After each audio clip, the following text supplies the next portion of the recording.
Amen bazalwane. Amen bazalwane. Amen bazalwane.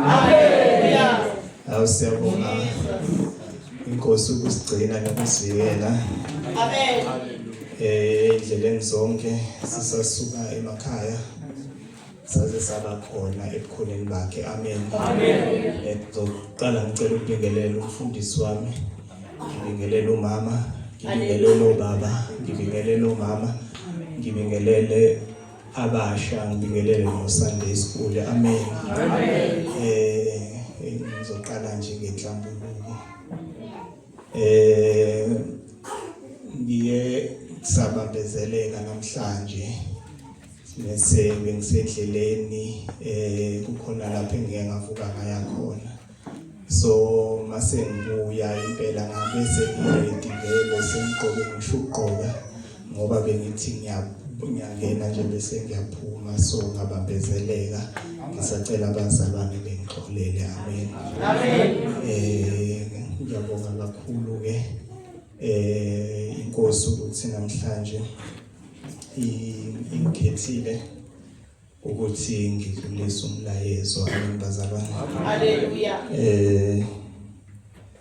Lo mhlabeleli ohlabelelayo lokade sihlabelela uthi istanza sesi4 zithi izinhlupho zingafika ngawusinda umthwalo wami, ngasinda umthwalo wami. Ziyafika ke inhlupho bazalwane. Uyasinda umthwalo. Amen.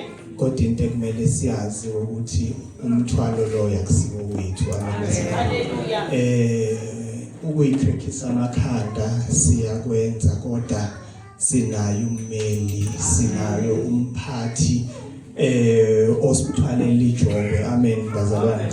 So nje noma ingafika inhlupheko, singafika ilingo, ukulingwa ke kulingwa silingwa ngendlela engafani.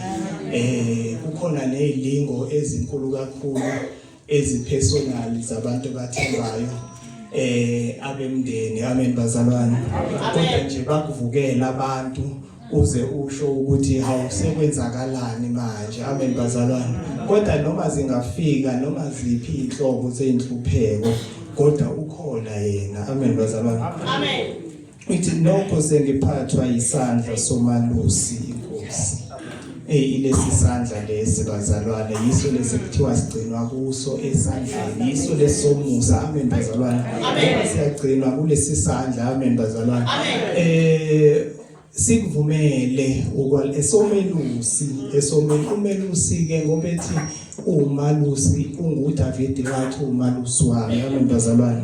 Umalusi ngempela ngoba ukuhamba kamalusi wenza isiqiniseko sokuthi uyayinakekela izimvu. Amen bazalwane. Amen. So nje sibonge kakhulu uNkulunkulu, simbonge nangevangeli lela abasiphe lona uNkulunkulu leli lasematsheni. Sibonge ukuthi uNkulunkulu usebenza ngenye indlela. Sekukhona nami ubufakazi engeke ngabona ukuthi uNkulunkulu ukusebenza kwakhe usebenza ngendlela eyahlukile. Kungaba khona indlela ejwayelekile ukuthi unokwenzakala kanje, kodwa bese eba nakho lokho ukuthi ngimina nguNkulunkulu seningikremile, alishintshe uhlelo lakhe. Amen bazalwane. Amen. Umama nje esakhuluma ngendaba yokuthi kumele kuphakanywe, kusukunywe, ungashisiswa idulo. Amen bazalwane. Amen. Inkinga eyayibe khona siyaye sibheke thina ngokuthina ukuthi asikake bikho ready. Kodwa uNkulunkulu uma eseqalile sefuna ukusebenza akabheki ubredi bakho. Amen bazalwane. Ngoba uyena owenza umsebenzi. Amen bazalwane. Uyena owenza umsebenzi phela. Yingakho even noma ngathiwa izimo uyabona ukuthi ngathi angikakami kahle, kodwa yena usuke sazi ukuthi ukuhlelela ini. Amen bazalwane. Amen. Mina ke emsebenzini bengine inga nje ye back pain ebeyingishaya almost zonke insuku. So kuthe kuyo le pain lena mayingishaya sathi masithandaze ebusuku ingelosi yathi mayifika manje emsebenzini angibophathi iBhayibheli. Amen. Ngayibuka lento yeBhayibheli. Sengizophatha iBhayibheli ngemsebenzini. Sengizophatha iBhayibheli ngemsebenzini bazalwane yazi ngendlela bekwenzeka ngakhona kwaphela u2 days angiphathi ukuthi ngiyaliphatha ngiyalisebenzisa ngihamba ngiyolifunda ukuthi nje ngithola ithuba elincane ngiyahamba ngiye toilet ngifike ngivule iBhayibheli ngifunde ngilibuyisele lokheni ngiqhubeke ngisebenze ekubuyeni lapho kuzoba khona okuvukayo kuba khona amavesi kuba khona ukuhlabelela amen bazalwane thina abethu abantwana omakhulela endlini encane amen bazalwane uyakhula yazi ubone ukuthi umsebenzi uyenzakala amen bazalwane yazi ipain yagcina ngaleso sikhathi ukuphatha amen bazalwane wenzakala ngelinye ilanga kwakuyisonto ngangikhohlwe iBhayibheli lami lana esontweni ngase ngiyahamba ngaye endlini ngabona nje sengisendlini ukuthi iBhayibheli ngishiyile ngathi ngizozama ukuthi ngizoya mangibuye emsebenzini ngizoyolanda kodwa kwathi ngalelo langa ngithi ngizosebenzisa ifoni bazalwane yabuya leyo pain ngalelo langa yabuya leyo pain ngathi bangifika ngisho kumama ngithi yazi since ngaphatha iBhayibheli leya pain bengingasayazi ngathi nje mangisuka lana ngiyolanda iBhayibheli kwaba khona lokho ukuthi iweather yayajika kwanizulu wathi mama no uzosebenzisa lami iBhayibheli emsebenzini amen bazalwane kodwa nje ngalo lelo langa futhi ipain ngayigcina ngaleso sikhathi amen bazalwane so nje ngikhulumela ukuthi uNkulunkulu mayekhuluma uyalalela kunezinto engeke zawenza umqondo ngoba nathi sithanda ukuanalyze ngokucabanga kwethu sithanda ukusebenzisa iability yethu yemqondo ukuthi lokhu ke akusawenza umqondo kodwa okungawenza umqondo kuwe kodwa kuye kuyawenza umqondo amen bazalwane ngoba ngelinye ilanga yilapho yobona khona izinto sekushintsha izimo ukuthi hawu kanti uNkulunkulu ebengihlelela kanjena into nje nami engikhuthazayo ukuthi sihlaleni kuye amen zingafika inhlupho kodwa sihlale usathane unakho lokho ukuthi kube khona indlela asi-challenge ngayo asilinga ngayo kodwa kunezinto nje engike nginake yazi umuntu engifisa ukuthi angathi singabukeka kukho ngibona abantu abaqeda ukwamukela uJesu ngendlela abakhuthalela ngakhona izinto zikaNkulunkulu bayafuna ukwazi ngoNkulunkulu bese kuba umuntu osesimweni esithile mawusesimeni uNkulunkulu uyamfuna nawe ndeni uthola ikhona ukhulekele leso simo kahle yiyo indlela ekumele ngabe sihamba ngayo njengoba suke seyinkingeni indlela ekumele ngabe simkhonza ngayo uNkulunkulu amen bazalwane ngizocela ke sivule incwadi kaSamuel uSamuel oqala chapter 16 bese ngicela ubaba Kunene sifundele izwi.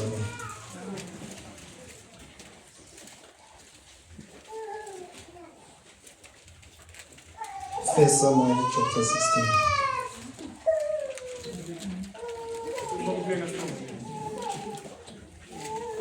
Baba egameni likaJesu siyabonga siyadumisa ntambama namhlanje umuhle baba ngezikhathi zonke siyabonga ngenceku yakho ubaba uNkosi uNkulunkulu wambizela emsebenzini wakho akalandulanga ubizo lakho mighty God esamile phambi kwebandla lakho membathe baba umgcwalise ngamandla kamoya, khuluma ngaye umsebenzise ntambama namhlanje. Vula Baba inhliziyo zethu silamukele izwi lakho malisiguqule Baba silenze. Mighty God, silihloniphe uNkulunkulu, silondoloze einhliziyweni zethu. Siyabonga Baba, khuluma ngaye, thatha konke ubiyena uNkulunkulu, umsebenzisele inkazimulo yakho. Siyabonga Baba ngoJesu Kristu Inkosi yethu. Amen. Amen. Samuel uqala ke-16 verse Qala verse 1 so. sithi ugcotshwa kaDavide abe yinkosi. uJehova wathi kuSamueli, uyakumkhalela kuze kube nini na? Ngokuba ngimlahlile ukuba angabe saba yinkosi phezu kwa-Israyeli. Gcwalisa uphondo lwakho ngamafutha uhambe. Ngiyakukuthuma kuJese waseBhethlehema ngokuba ngizibonele inkosi phakathi kwamadodana akhe. Amen bazalwane. Amen. Lana uJehova uNkulunkulu ukhuluma noSamuel. uNkulunkulu mayikhuluma noSamuel ukhuluma ngendaba kaSaul. uSauli wayekade emthumile ukuthi ayokwenza ukuthile kodwa uSauli angayigcinanga intando kaNkulunkulu. Amen. Ngoba uma kwenzeka izinto singagcini imiyalo kaNkulunkulu, uNkulunkulu uyadimota. uNkulunkulu uyehlisa. Isihlahla somkhiwane masizoqalekiswa sasibukeka singathi ithelo zikhona zizofumana ithelo. Sasibukeka sisihle ithelo kodwa ngoba lokho ayekufuna uJesu kuleso sihlahla akakufumananga, saqalekiswa isihlahla somkhiwane. Amen bazalwane. Naye uSawuli akahambanga ngokwethembeka endleleni. Amen bazalwane. So yingakho uNkulunkulu athi kuSamuel angabe sakhala, angabe samkhalela kakhulu, ingoba uyazi asembonile, uyazi ukuthi ubani asezomsebenzisa. Amen bazalwane. So nje isikhuthazo leso sokuthi ngoba sikhona lana sizele ukuzosetshenziswa, ngoba sikhona lana sizele ukuthi uNkulunkulu sizoba ubufakazi bamandla akhe. Amen bazalwane. Ngisacela ungiqhubekela futhi ncane. Verse 2. Wathi uSamueli, ngingahamba kanjani uma uSawuli ekuzwa uyangibulala? uJehova wathi, hamba nesithokazi uthi ngize ukuhlabela uJehova. 3. Mbize uJese ekuhlabeni, ngiyakukwazisa ukuthi uyakwenzani. Uyangigcobela lowo engiyakukumusho kuwe. uSamuel wenza lokho akusho uJehova wayeBhethlehema. Amalunga omuzi amhlangabeze thuthumela athi, ukufika kwakho kunokuthula na? Wathi yebo kunokuthula. Ngize ukuhlabela uJehova. Zingcweliseni nize nami ekuhlabeni. Wabangcwelisa uJese namadodana akhe wababiza kuba bayeze ekuhlabeni. 6. Amen. Ngicela sizoqhubeka naye. Ithi wabatshela ukuthi abahambeni bayengcwelisa. Ekuyingcweliseni bekuyisikhathi sokuthi bayilungiselele, ngoba bebengazi ukuthi uze ngasiphi isimo. Mabengcwelisa yilapho beza kuye ukuthi batholakale kungekho lutho, ukuthi kungeke kutholakale isihla kubo, kungeke kutholakale lutho. So lithi izwi wayobangcwelisa. Amen bazalwane. Sicela uqhubeke. Verse 6.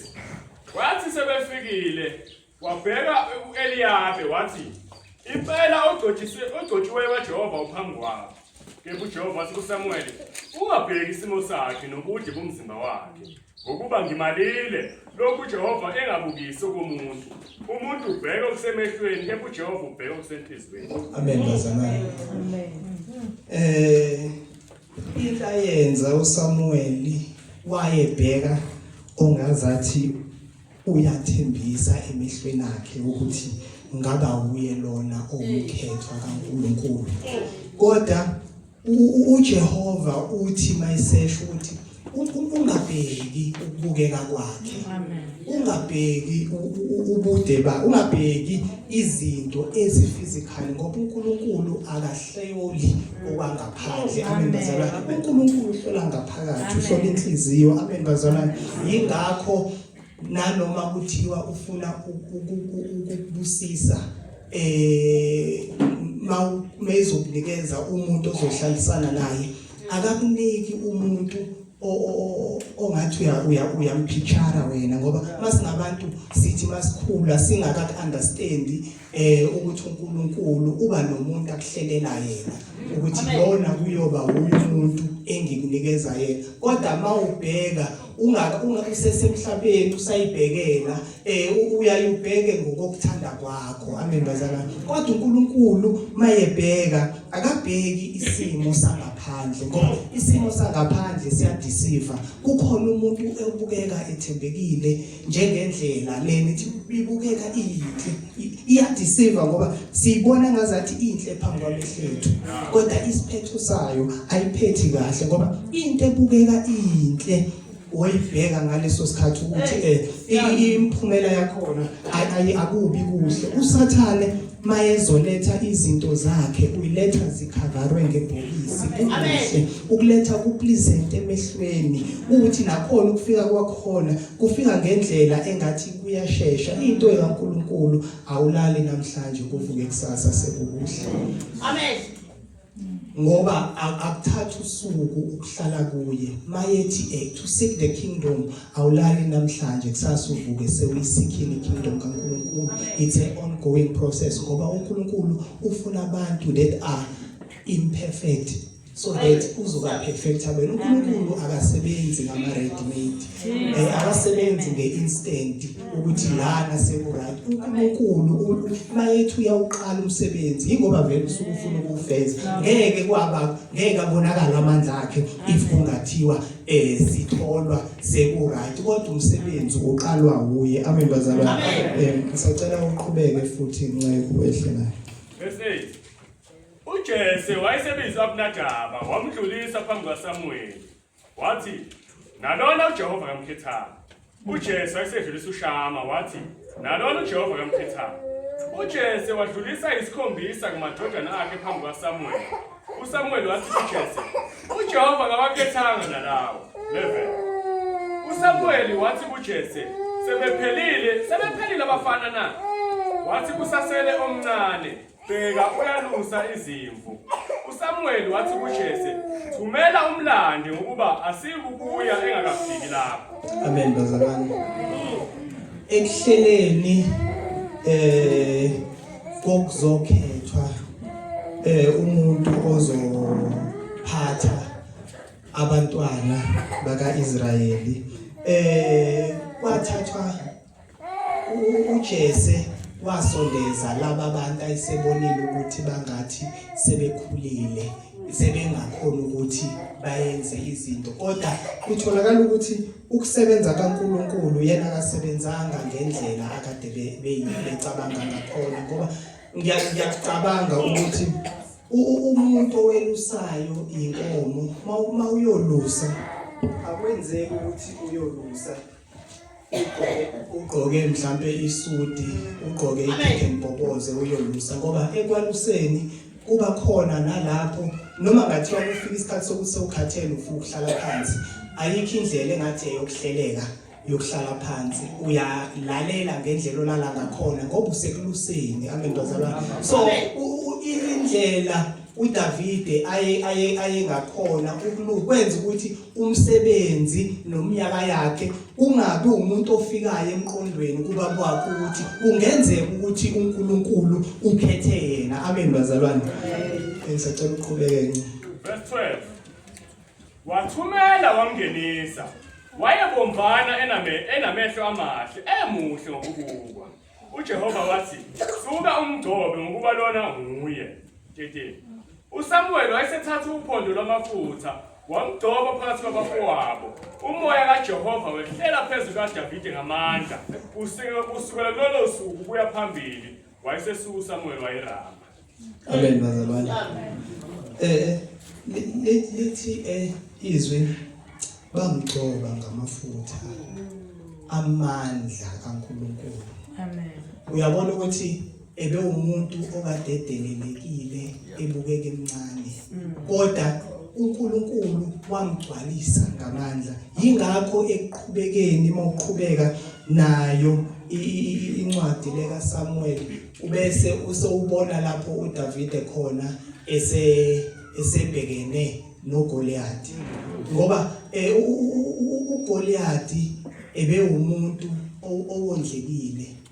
Obongathi mhlambe mawuqhamuka engakasho lutho. Amen.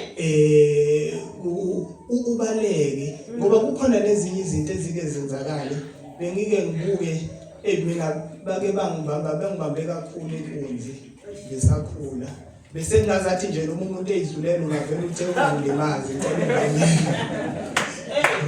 ngoba lento lena mase ngendlela okwenzeka ngakhona kusuke sekukhona ukuthi uyabuka bese so ku-creator ifiye. Kodwa uDavide wathi embona noma esezwile ukuthi wayembona indoda egiant esukile egqokile uthi yena wayengathembi konke lokho ababemnikeza khona ngokugqokisa iarmor into zokuyivikela. Kusho ukuthi ngoba bamnikeza lokho babebona ukuthi uyakudinga ngoba ufesene negiant ewuGoliath. Kodwa yena wathi intani athi uzonqoba ngayo nje ongaphezulu kuphela.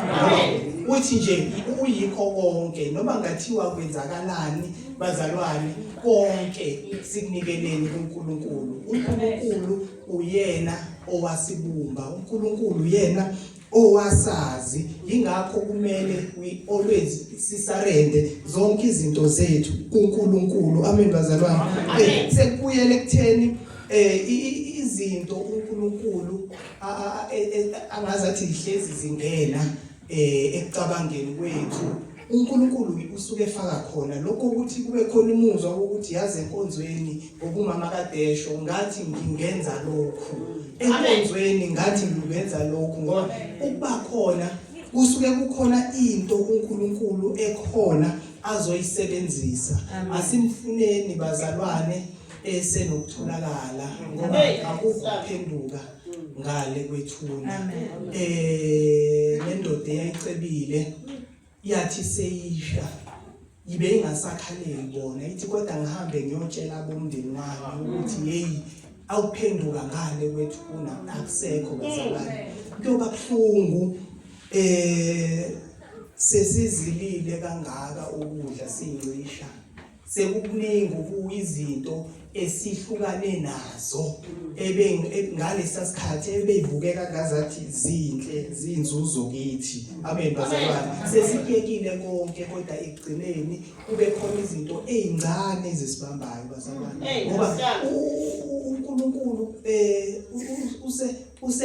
uSathane usebonile ukuthi siyamhlomela ngezinto eziningi kodwa usenza lokho okuncane lokho kungeke ukunake lokho ngeke ucabange kakhulu uma ukubona ngazathi akubalekile. Yingakho uSathane usebenzisa khona lokho. Amen bazalwane. So nje sihlaleni sihlambululile ngoba nayo inkonzo yenhlambuluko ibalekile kakhulu bazalwane. Sihlambulukeni ngazi inkonzo zokuzila kakhulukazi ake sizameni ukuqikelela ukungena enkonzweni ukuthi masingena ngapha singene sihlambululile. Singeneni senzile ukuthi ngoba sizelana sizokwenza intando kaNkulunkulu. Amen bazalwane. Okunye nje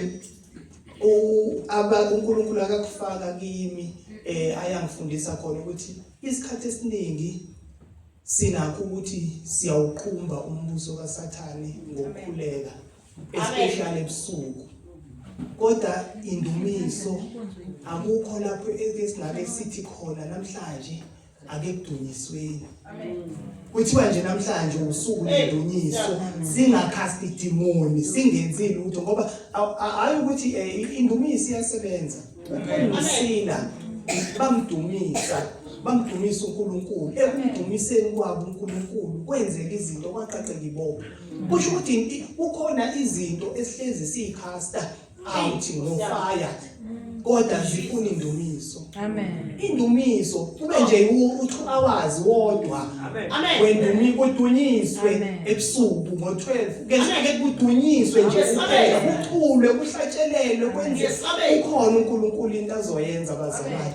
Ukhona uNkulunkulu ngoba leli bandla leli ukhona lapha lisakhona uNkulunkulu. Ukhona izinto omama abayishoyo ukuthi uNkulunkulu wathi uyayifuna ziyaqala manje ziyenzeka.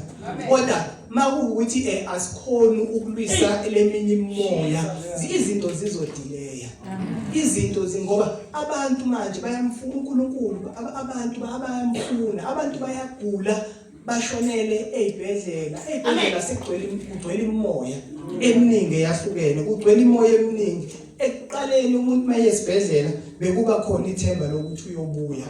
Manje mawusumusa esibhedlela abantu babe basesibhedlela abantu uyabona ukuthi akusesiyo indawo yethemba ngoba eqaleni nabantu akade benza izinto bebekwenza ngothando.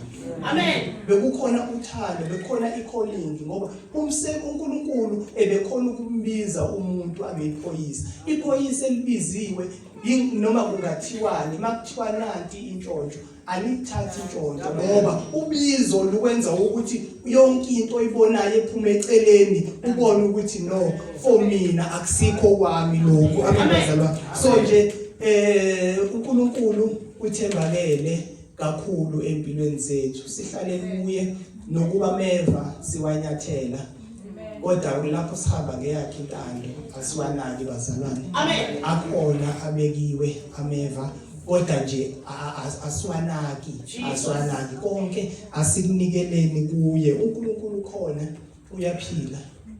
Ngiyamdabukela umuntu mayekhuluma ethi uNkulunkulu akekho akaphili. iBhayibheli leza nabelungu ukuthi lizosikhohlisa ngivele ngibona ukuthi mina sengenzela izinto ezingaka sekuthiwa akaphili.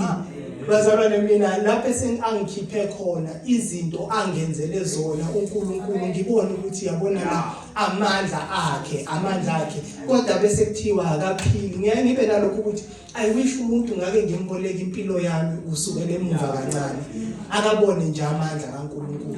So nje uNkulunkulu khona uyaphila bazalwane. Singangambona ngamehlo imisebenzi yakhe iyamangaza bazalwane. Yingakho ukumamukela kuyisi step sokuqala sokuyisondela kuye.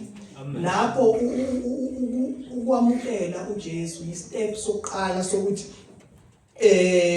sekuyasayinwa amaform okuyezulwini. Kodwa phela lapho kukhona indlela yokuqhubeka kuyamaintainwa. Siyakumaintaina ubuzalwane ukuba ikholwa uyakumaintaina ukuthi ngaso sonke isikhathi uyafunda izwi. Uyayivuselela ngezwi ngaso sonke isikhathi, uyahlanganwa ngaso sonke isikhathi, kuyakhuliswana. Yazi ngendlela ebengifike ngiphansi ngakhona namhlanje, kodwa nje uthe umama eqala mayekhuluma ebufakazini, yazi ngavuseleleka, ngabona ngigcwala amandla, ngabona nami ngezwe ngathi yabona manje ke sengikhona ebukhoneni bakhe. So bekuhlanganyela akungabi into esithatha kancane. Amen. Amen. Ngiyabonga. Amen.